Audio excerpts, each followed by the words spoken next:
सर्वसामान्य लोकांची चळवळ म्हणजे काँग्रेस, विकासाची शाश्वती म्हणजे काँग्रेस. काँग्रेस राज्य प्रवक्ते हनुमंत पवार यांनी गाजवली निलंग्याची विराट सभा. 18 पगड जातीला सोबत घेऊन काम करणारी सर्वसामान्य लोकांची चळवळ म्हणजे काँग्रेस आहे. निलंगा पालिका निवडणुकीत भाजपला गाडा आणि काँग्रेस पक्षाचा हात मजबूत करा. इमानदारीने जनतेच्या दारापर्यंत येऊन विकास करून आपल्या आशीर्वादाने आपल्या सेवेसाठी 24 तास काँग्रेस उपलब्ध असणार. त्याचबरोबर ज्यांनी 13 वर्षापासून देशात राज्यात एक हाती भाजपची सत्ता असतानाही देखील निलंगा शहराचा विकास करू शकले नाहीत, आता काय करणार? त्यामुळे मायबाप जनतेने सर्वसामान्य माणसांची जाण असलेल्या गोरगरीब लोकांना आपले म्हणून विकासाचा रथ वेगाने दारापर्यंत घेऊन जाणारा काँग्रेस पक्षाला मतदान स्वरूपात आशीर्वाद द्यावा.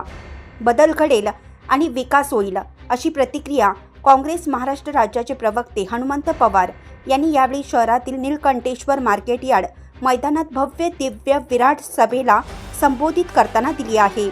काय म्हणाले छोटे पुढारी मणियार आणि राज्य प्रवक्ते हनुमंत पवार, आपण ऐकूया. नमस्कार. लातूर जिल्ह्याचे उपाध्यक्ष बाळासाहेब देशमुख आणि काँग्रेसचे बुलंदतोफ हनुमान पवार आणि लातूर काँग्रेसच्या जिल्हा अध्यक्ष आणि निलंग्याच्या मातीतच जन्मलेले मान्य वदादा साळुंखे आणि नगराध्यक्षपदाचे अधिकृत उमेदवार हवी शेख आणि सर्व मान्यवरांचा मी हार्दिक स्वागत करतो. आज मी फक्त एवढं सांगू इच्छितो की लोकांची चळवळ म्हणजेच काँग्रेस, अन्यायाविरुद्ध लढा म्हणजेच काँग्रेस, भ्रष्टाचाराच्या विरुद्ध लढा म्हणजेच काँग्रेस, सर्वधर्म समभाव म्हणजेच काँग्रेस. अनेकांनी प्रयत्न केले काँग्रेस संपवायचे, पण ती संपले, पण काँग्रेस नाही संपले. असंच कोणी काँग्रेसला संपू शकत नाही. काँग्रेस हा नेहमीच गरिबांचा विचार केला जातो, म्हणून तर म्हणतात काँग्रेसचा हात आम आदमी के साथ. हे काँग्रेस आहे पिल्लू. येत्या 20 तारखेला हाताचा पंजा या बटनावर प्रचंड बहुमतांनी विजय करा. शिका, संघटित व्हा आणि संघर्ष करा. हा देश संविधानाने चालेल.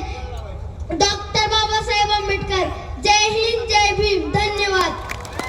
पालिकेमध्ये आमचे नेते अमित भैया देशमुख साहेब यांच्या मार्गदर्शनाखाली आणि आमचे जिल्हाध्यक्ष अभयजी साळुंखे यांच्या नेतृत्वात आम्ही हे लढतो आहे. इथं जे आम्हाला हमीद शेख म्हणून जे उमेदवार भेटलेले आहेत ते अनुभवी आहेत, ज्येष्ठ आहेत, कामाचा अनुभव आहे, नगरपालिका चालवायचा अनुभव आहे. सगळ्या जाती धर्माला सोबत घेऊन जाणे. निलंग्यामध्ये 8 वर्षामध्ये विकास कामाच्या नावाखाली जो भ्रष्टाचार बोकाळला आहे आणि इथल्या जनतेला नागरी प्रश्नावर काहीही काम भाजपानं केलेलं नाही. आता संभाजीराव पाटील निलंगेकर आश्वासनं देत आहेत. 8 वर्ष हातात सत्ता असताना तुम्ही गुत्तेदारांना बाहेरच्या आणून आपल्या नातेवाईकांना आणून आपले खिसे भरण्याशिवाय काही केलेलं नाही. ही लढाई कशी वाटते आपल्याला? ही लढाई थेट आहे की धनशक्ती विरुद्ध जनशक्ती आहे. प्रचंड पैशाचा मारा करतायत.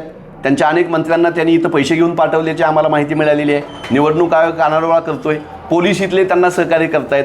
पण इथली जनता, इथला मतदार, इथले 18 पगड जातीचे सगळे नागरिक हे येत्या निवडणुकांमध्ये धनशक्तीला जनशक्तीच्या माध्यमातून, लोकशक्तीच्या माध्यमातून उत्तर देतील आणि निलंगा नगरपालिकेवर काँग्रेसचा तिरंगा फडकल्याशिवाय राहणार नाही.